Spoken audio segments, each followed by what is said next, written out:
জীবনের চাহিদাগুলো যত কম হবে আপনি জীবনে ততই হ্যাপি থাকবেন, ততই ভালো থাকবেন। আপনার যদি আর্নিং অনেকও হয় তারপর আপনার চাহিদা যদি কম থাকে তাহলে আপনি দিন শেষে খুবই ভালো থাকবেন, এটা আমার বিশ্বাস। তো আমি আসলে আজকে আপনাদেরকে এমন একটা জায়গায় নিয়ে যাব, হয়তো প্রথমে দেখেছেন মাটির ঘর, ছোট ছোট মাটির ঘর। এই ঘরগুলো আসলে শুধু যে ঘর তা না, এই ঘরের মধ্যে রয়েছে মানুষের অনেক অনেক ঐতিহ্য, অনেক কিছুই রয়েছে। তো আমরা আসলে গিয়েছিলাম দিনাজপুরের কসবা। তো ওইখানে যাওয়ার পথেই আসলে ওই ঘরগুলো দেখেছিলাম। আর এই মাটির ঘরগুলো দেখার জন্য আমরা আসলে প্রথমে বিরামপুরে নেমেছিলাম। আর বিরামপুরে আসলে গিয়ে ওখান থেকে আসলে আমরা ওই মাটির ঘরগুলো যেখানে সেখানে গিয়েছিলাম। তো আমি আসলে হেরিটেক্স নামে একটা গাড়ি রয়েছে যেটা স্লিপার কোচ। এছাড়া আরও অনেক গাড়ি রয়েছে, আপনি চাইলে নাবিল, শ্যামলী এনার, হানিফ, আরও অনেক এরকম অনেক গাড়ি আছে যে গাড়িতে চাইলে আপনি দিনাজপুরের যেতে পারবেন, বা দিনাজপুরের পথে আমরা বিরামপুর নেমেছিলাম। আর এই আমরা যে হেরিটেক্স গাড়িতে গিয়েছিলাম এটা আসলে কল্যাণপুর থেকে উঠেছিলাম। তো ওভারঅল ওদের গাড়িটাও আমার কাছে মোটামুটি ভালো লেগেছিল। স্লিপার গাড়ি ছিল, ঘুমিয়ে ঘুমিয়ে গিয়েছি। অর্থাৎ রাতে আপনার 11টার দিকে গাড়ি ছাড়লো আর সকালে নামিয়ে দিয়েছে। তো ওভারঅল একটা কমফোর্টেবল ট্যুরই আমরা করেছি। আমার আবার হানিফ গাড়িও পছন্দের গাড়ি, তারপরও এই দিন আসলে এই হেরিটেক্সে আমরা গিয়েছি যেহেতু এটা স্লিপার গাড়ি ছিল। এবং এরকমই আর কি, এক পাশে সিঙ্গেল সিট আর এক পাশে ডাবল সিট। তো ওভারঅল একটা সুন্দর ট্যুর আমরা করেছি ওভারঅল যদি বলা হয়। তো আর একটা বিষয় আমি সবসময় বলি যে নিজের দিকে সবসময় খেয়াল করবেন, নিজেকে ভালো রাখার চেষ্টা করবেন। আর আমার চ্যানেলে নতুন হলে অবশ্যই সাবস্ক্রাইব করবেন, যাতে আমি পরবর্তীতে কোনো ভিডিও দিলে আপনারা সেটা দেখতে পান।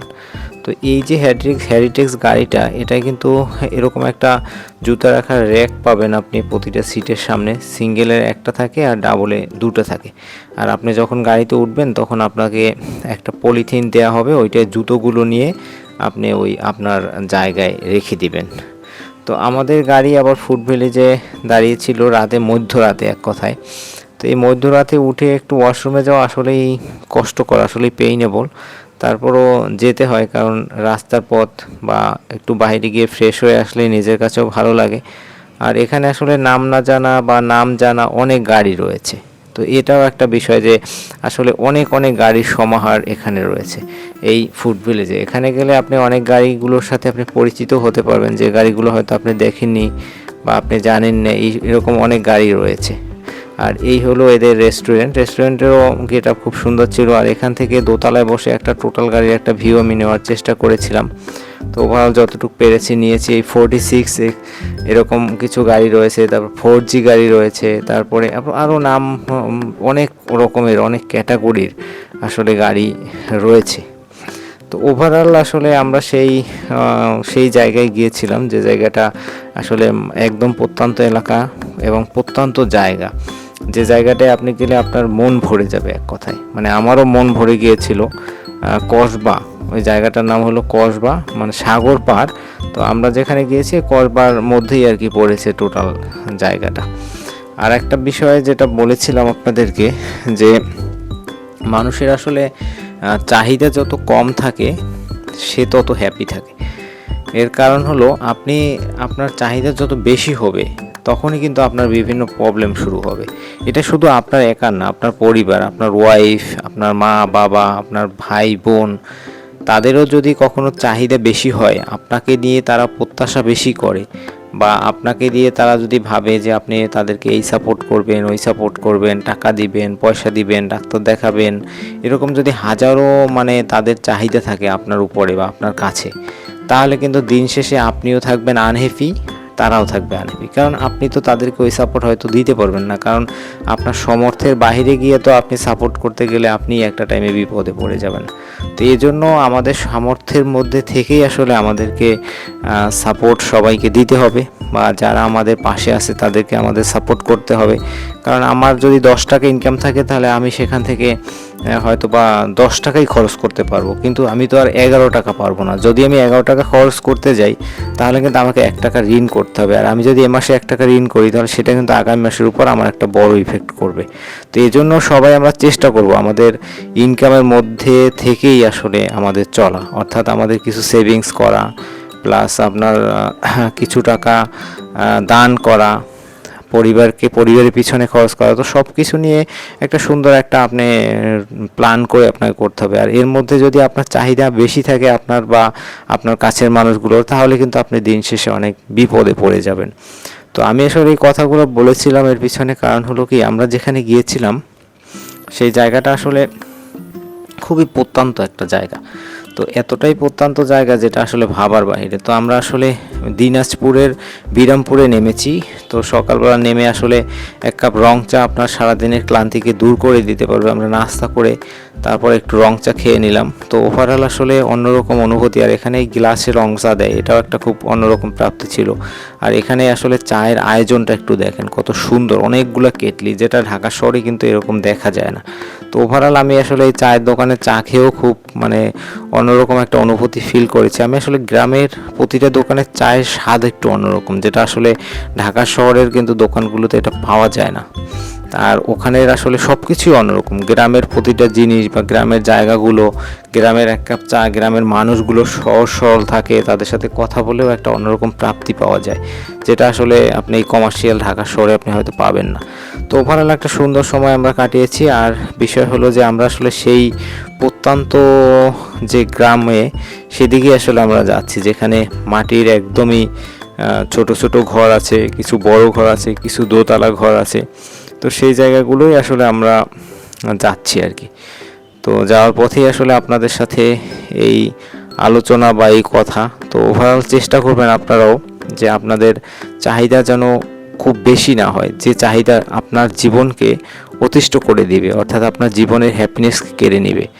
আর এমন একটা চাহিদা রাখতে হবে আমাদের সবার, যে চাহিদা যেন আমাদেরকে সবসময় হ্যাপি রাখে।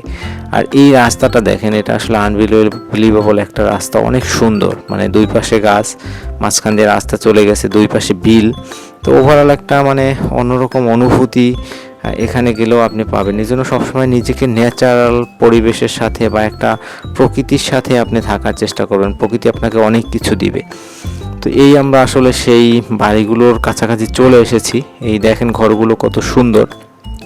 আর এই মানুষগুলোর আসলে মনে হয় না যে খুব একটা চাহিদা আছে, তারা মনে হয় শুধু হয়তো খুব অল্পের মধ্যে পরিপাটি হয়ে চলছে, অল্প টাকায় হয়তো তাদের ইনকাম চলছে, মানে অল্প টাকা দিয়েই তারা হয়তো সব কিছুই ম্যানেজ করতে পারতেছে।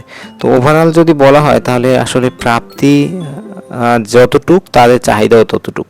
যদি প্রাপ্তির চেয়ে চাহিদা আপনার বেশি হয় তাহলেই আপনি জীবনে আনহ্যাপি থাকবেন। তো আমার কাছে ওনাদের আসলে এই ঘরগুলো দেখে আমি অনুপ্রাণিত হয়েছি। এত সুন্দর মানে শৈল্পিক একটা কাজ কিন্তু তারা করেছে, কারণ এত সুন্দর করে ঘর তৈরি করা মাটির, তাও এটা কিন্তু একটা অন্যরকম আনবিলিভেবল একটা বিষয়। তো আমার কাছে আসলে সব কিছু নিয়ে একটা অন্যরকম অনুভূতি আমি পেয়েছি এখানে গিয়ে, যে এই মানুষগুলোর জীবনযাত্রা কত সুন্দর হতে পারে সেটা একটু দেখেন, বা গ্রামের পরিবেশ কত সুন্দর।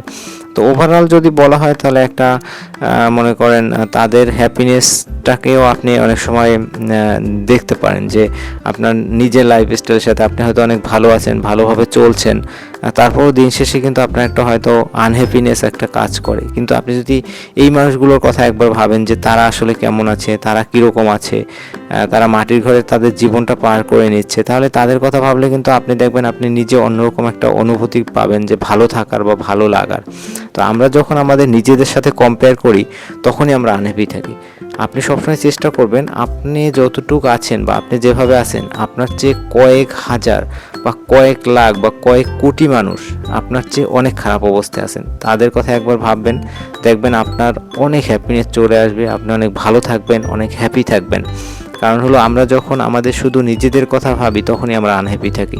যখন আমরা অন্য মানুষের কথা ভাবি, সবার কথা ভাবি, তখন কিন্তু আমরা মনে করবো না আমরা ওর চেয়ে অনেক ভালো আছি, আমাদের জায়গা থেকে আমরা অনেক হ্যাপি আছি। তো এইটা আসলে আমরা মাঝে মাঝে যদি চেষ্টা করি জানার বা বোঝার, অন্য মানুষকে ফিল করার, অন্য মানুষকে অনুভব করার, তাহলে কিন্তু আপনি দিন শেষে অনেকটাই দেখবেন সুখী থাকবেন, অনেকটাই ভালো থাকবেন। তো এজন্য আমি বলবো যে আপনারা নিজেকে সবসময় অন্য মানুষের সাথে কম্পেয়ার করবেন না। অন্য মানুষে আসলে কেমন আছে তার জায়গাটা থেকে নিজের হ্যাপিনেসটাকে খুঁজে নেওয়ার চেষ্টা করবেন। আর হলো ভালো থাকবেন সবসময়। আমার সাথে থাকার জন্য আপনাদেরকে অনেক অনেক ধন্যবাদ। আর আমি সবসময় আপনাদের দীর্ঘায়ু বা আপনাদের সুস্থতা কামনা করি। আপনাদের ভবিষ্যতের অবশ্যই খুব ভালো কিছু বয়ে আসুক সবসময়ের জন্য। আপনারা সবসময় ভালো থাকেন, আপনারা ভালো কিছু নিয়ে আসেন, এটা আমিও চাই। আর আমরা এই যে মানে সাগর পাড়ে যেখানে গিয়েছিলাম সেখানে কিছু হাঁস দেখেছিলাম। আমি চেষ্টা করেছি আপনাদের জন্য এটাও মানে ভিডিও শ্যুট করার। তো এই হাঁসগুলো একদমই মানে শান্ত স্বভাবের ছিল, একদমই আমি রাস্তার পাশ থেকে হেঁটে গিয়েছিলাম, ওরাও ছিল এখানে।